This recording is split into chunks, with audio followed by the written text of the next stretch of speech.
ಆತ್ಮೀಯ ವೀಕ್ಷಕರೇ, ನೀವು ನೋಡ್ತಾ ಇರೋ ನಂಬರ್ 1 ಚಾನಲ್ಗೆ ಸ್ವಾಗತ ಬಯಸುತ್ತೇನೆ. ವೀಕ್ಷಕರೇ, ನಾನು ಸೈಯದ್.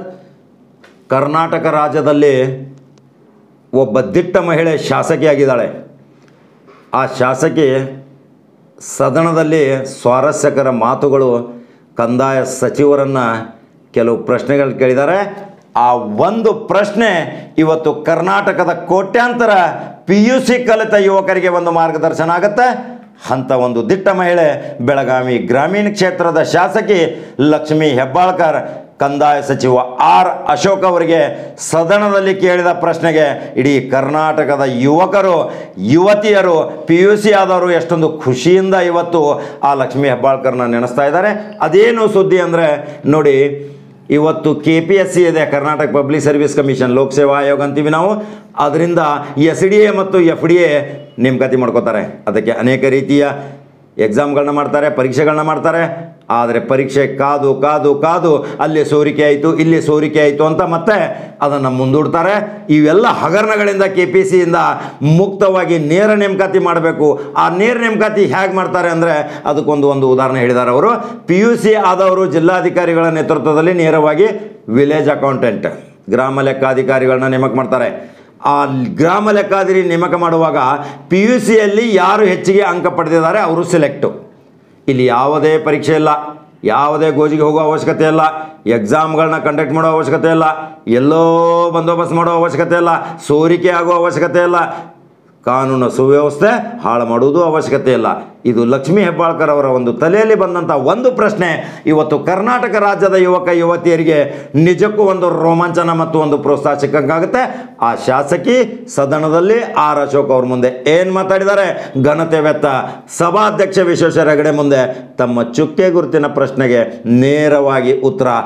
ಅಶೋಕ್ ಏನು ಹೇಳಿದ್ದಾರೆ, ಇವರ ಪ್ರಶ್ನೆ ನಿಜಕ್ಕೂ ಕರ್ನಾಟಕ ರಾಜ್ಯದಲ್ಲಿ ಯುವಕರಿಗೆ ಒಂದು ತುಂಬ ಉಪಾಯದ ಮತ್ತು ಒಳ್ಳೆಯ ಲಾಭಕಾರಿಕ ಅಂತ ನಮ್ಮ ನಂಬರ್ 1 ಚಾನಲ್ ಅದನ್ನು ನೇರ ಪ್ರಸಾರದ ಮುಖಾಂತರ ತೋರಿಸ್ತಾ ಇದ್ದೀವಿ. ವೀಕ್ಷಕರೇ, ಅದಕ್ಕಿಂತ ಮುಂಚಿತ ನೀವು ನಂಬರ್ 1 ಚಾನಲ್ ಫಾಲೋ ಮಾಡಲೇಬೇಕು. ಮಾಡಿ ಈ ಚಾನಲ್ ನಿಮ್ಮದು ಯೂಟ್ಯೂಬ್ದಲ್ಲಿ ಸಬ್ಸ್ಕ್ರೈಬ್ ಆಗಿ ಮತ್ತೆ ಮಹತ್ವವಾದ ಸುದ್ದಿಯೊಂದಿಗೆ ಬರ್ತೇನೆ. ವೀಕ್ಷಕರೇ, ನಮಸ್ಕಾರ. ಅದನ್ನು ಮುಖ್ಯಮಂತ್ರಿಯವರ ಗಮನಕ್ಕೆ ತಂದು ಆದಷ್ಟು ಬೇಗನೆ ಬಿಡುಗಡೆ ಮಾಡೋದು ವಿನಿಸ್ಕೊಳ್ತೀವಿ. Okay, Lakshmi R Hebbalkar.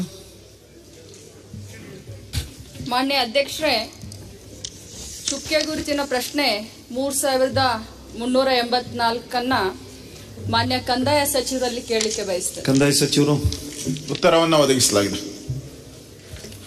ಮಾನ್ಯ ಅಧ್ಯಕ್ಷರೇ, ಸಚಿವರು ಉತ್ತರವನ್ನ ಒದಗಿಸಿದ್ದಾರೆ. ಆದರೆ ರಾಜ್ಯದಲ್ಲಿ ಒಟ್ಟು ಗ್ರಾಮ ಲೆಕ್ಕಾಧಿಕಾರಿಗಳ ಸಂಖ್ಯೆ 9776 ಇದೆ ಅಂತ ಹೇಳಿದ್ದಾರೆ. ಖಾಲಿ ಇರುವ ಹುದ್ದೆಗಳು ಸುಮಾರು 1660 ಅಂತ ಹೇಳಿದ್ದಾರೆ. ಆದರೆ ಸಚಿವರ ಗಮನಕ್ಕೆ ಮತ್ತು ಸದನದ ಗಮನಕ್ಕೆ ತರಲಿಕ್ಕೆ ಬಯಸ್ತೇನೆ, ನನ್ನ ಕ್ಷೇತ್ರದಲ್ಲಿ ಒಬ್ಬ ಗ್ರಾಮ ಪಂಚಾಯತಿ ಗ್ರಾಮದ ಲೆಕ್ಕಾಧಿಕಾರಿಯನ್ನ 2-3 ಹೋಬಳಿಗೆ ಹಾಕಿದ್ದಾರೆ.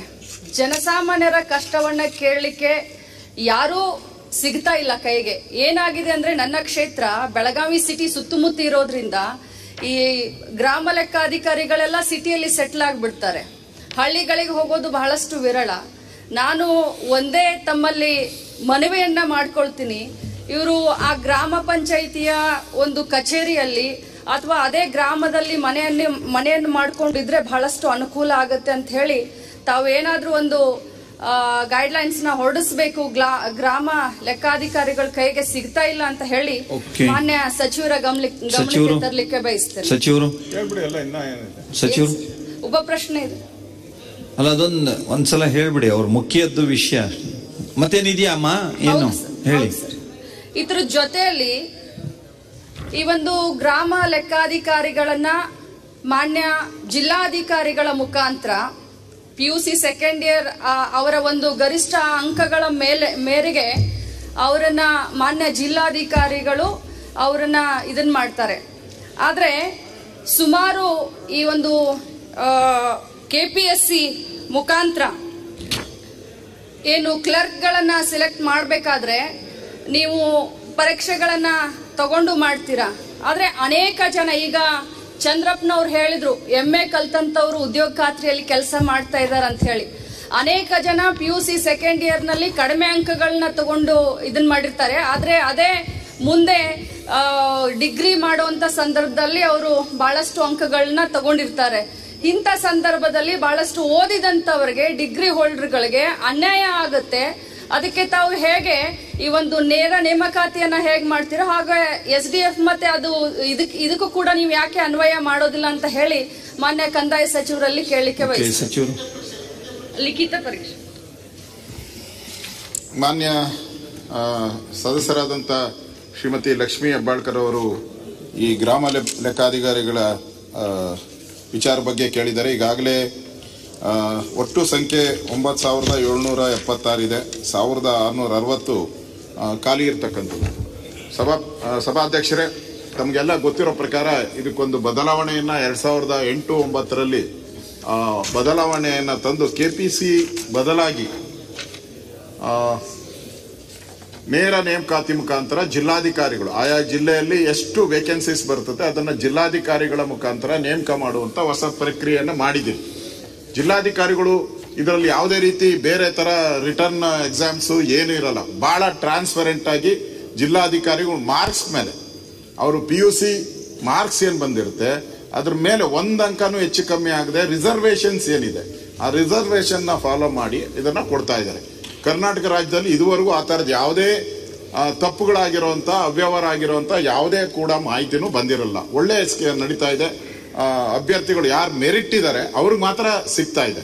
ಮಾನ್ಯ ಗೌರವಾನ್ವಿತ ಸದಸ್ಯರು ಏನು ಹೇಳ್ತಾ ಇದ್ದಾರೆ, BSc ಮಾಡಿರೋರು MA ಮಾಡಿರೋರು ಇದ್ದಾರೆ ಅಂತ. ಈಗಿರೋ ಕಾನೂನು ಪ್ರಕಾರ ಮೇಡಮ್ ಅದಕ್ಕೆ ಅವಕಾಶ ಇಲ್ಲ.